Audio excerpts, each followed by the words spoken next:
A world growing older. In episode 1, we explored the demographic foundation behind today's economic pressures.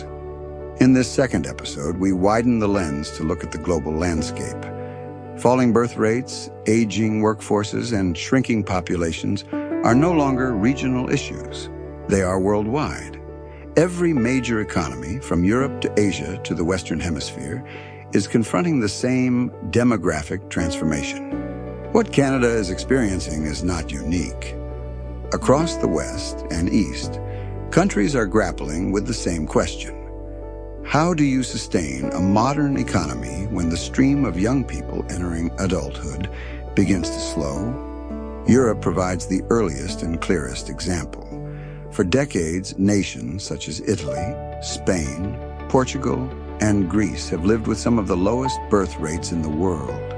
Their working age populations have been contracting for years.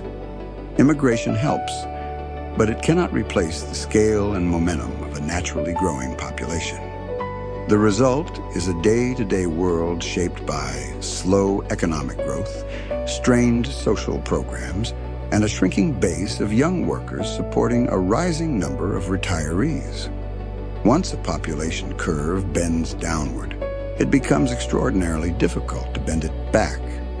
Asia faces challenges that are even more dramatic.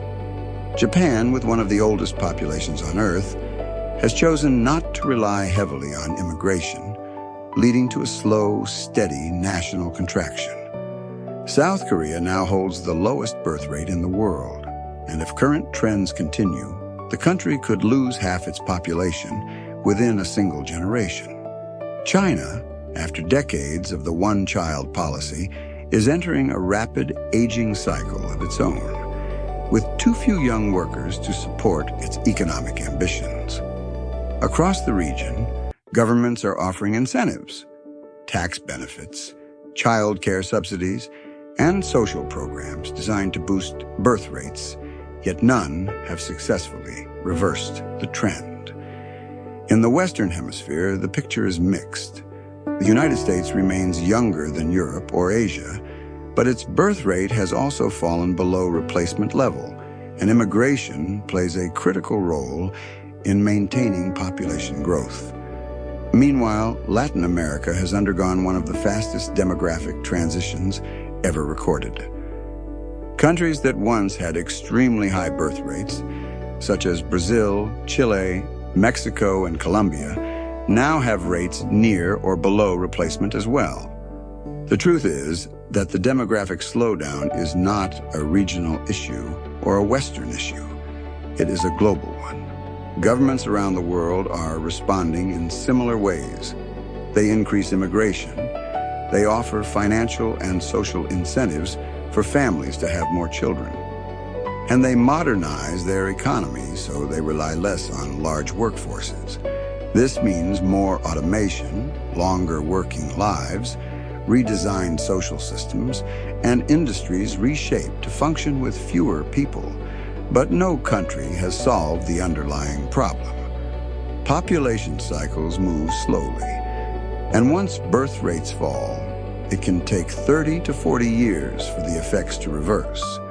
The world is adapting, not restoring the old model. Canada is firmly within this global pattern.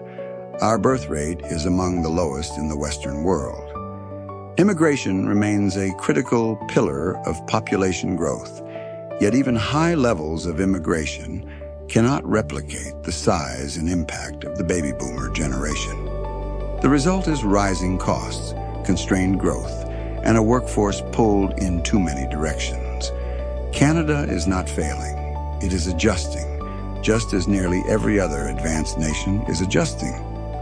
The key message of this episode is simple. Falling birth rates are not a temporary dip.